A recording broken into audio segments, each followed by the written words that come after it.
I need everyone to help me out real quick. Everyone take a deep breath, blow it out, and then hold your breath as long as you can, and I'm going to time you.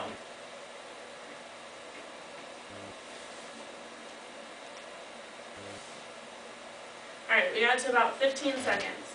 Now, can you imagine not breathing for 2 minutes, even for 4 minutes? After 5 minutes, permanent brain death occurs.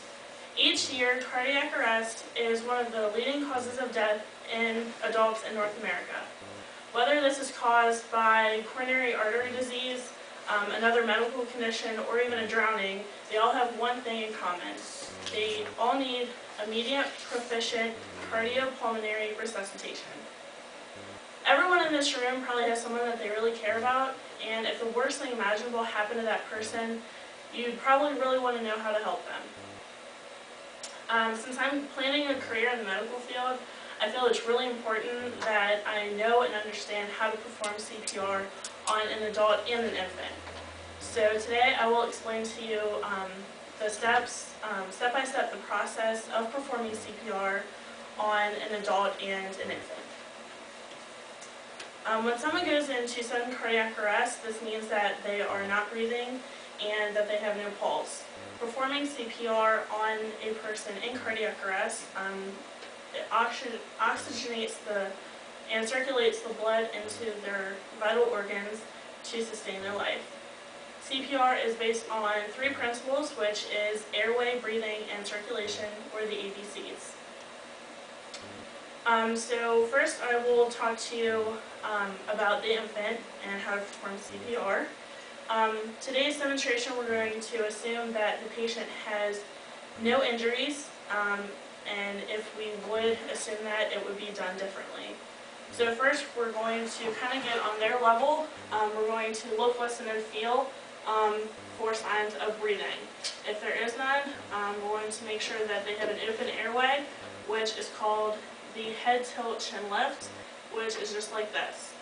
Next, you're going to give 2 rescue breaths by covering their nose and mouth with your mouth, and I will demonstrate.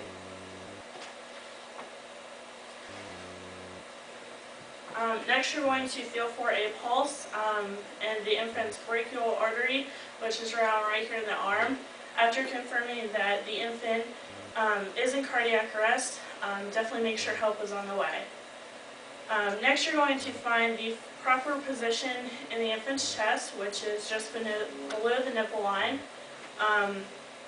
and you're going to give compressions at about 1/3 to 1.5 depth of the chest at a rate of 100 per minute.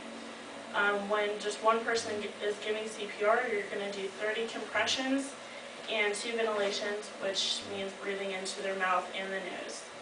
Lastly, try to minimize any interruptions and continue CPR until help is on the way. So next we're going to perform CPR on the adult. Performing CPR on the adult is sort of similar to the infant. After confirming that the patient is in cardiac arrest, make sure help is on the way. Then you're going to want to make sure they have an open airway, which is the head tilt chin lift. This is done just like this. And just like the infant, we're going to assume that the patient has no injuries. Next, you're going to give 2 rescue breaths by covering their nose with your fingers and breathing into the mouth just like this. When you're doing this, you're going to want to make sure that you see a rise and fall of the chest. Again, with one CPR administrator, you're going to give 30 compressions. After that, you're going to do 2 breaths, and lastly, you're going to try to minimize any interruptions that there are and continue CPR until help arrives. So these demonstrations today were kind of basic, but definitely important in trying to save a person's life. And if you ever want to learn any more about performing CPR or wanting to take any more classes, there are many classes in your local area.